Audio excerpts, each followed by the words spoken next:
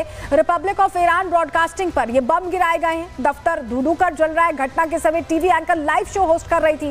Israeli attack में वो बाल बाल बच गए और लाइव शो छोड़कर अचानक से चली गई। पूरी तरह से वहां धूल धक्कड़ हो गया, ऐसा लगा कि अटैक हो गया, और अटैक के बाद स्टूडियो मलबे में और धुएं में तब्दील हो गया, धुएं से भरता दिखाई दिया है वो लाइव शो के दौरान।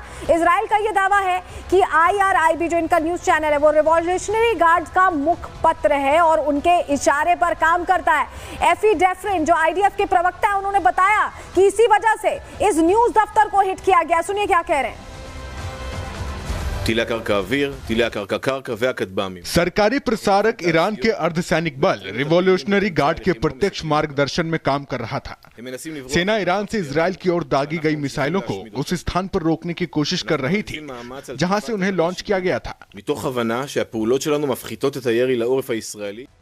देखिए, एक तरफ न्यूज दफ्तर पर अटैक कर दिया, इस बीच बड़ी जानकारी मिल रही कि लगातार जो टॉप लीडरशिप है ईरान की उसे ढेर किया जा रहा है। शुक्रवार को ही अपना कार्यभार संभालने वाले एक और कमांडर के ढेर होने की तस्वीर आ गई है। देखिए, अली शादमानी बताए जा रहे हैं जिन्होंने शुक्रवार को ही वो कुर्सी संभाली थी, और अब जानकारी मिल रही है कि ये भी ढेर हो गए हैं, मारे गए हैं। ये बहुत बड़ी खबर इस वक्त की हम आपको बता रहे हैं कि जिस तरह से लगातार अटैक्स हो रहे हैं, ईरान को उभरने का मौका नहीं मिल रहा है। वो कमांडर्स चेंज कर रहे हैं, वो स्ट्रैटेजी चेंज कर रहे हैं, लेकिन इस बीच लगातार उन्हें नुकसान झेलना पड़ रहा है। जरा आपको बताते हैं कैसे टॉप लीडरशिप साफ होती दिखाई दे रही है। इजरायली सेना ईरान पर लगातार अटैक कर रही है और तेहरान पर किए गए हमले में बड़ी सफलता मिली है। खत्म अल अंबिया केंद्रीय मुख्यालय पर अटैक किया गया। खत्म ब्रिगेड के प्रमुख अली शादमानी, जिनकी हमने आपको तस्वीर भी दिखाई, यहाँ भी तस्वीर दिखा रहे हैं, उन्हें मार गिराया गया है। शादमानी सुप्रीम लीडर खामनेई के करीबी बताए जाते हैं, सलाहकार थे, और कुछ दिन पहले ही खत्म ब्रिगेड की कमान उन्हें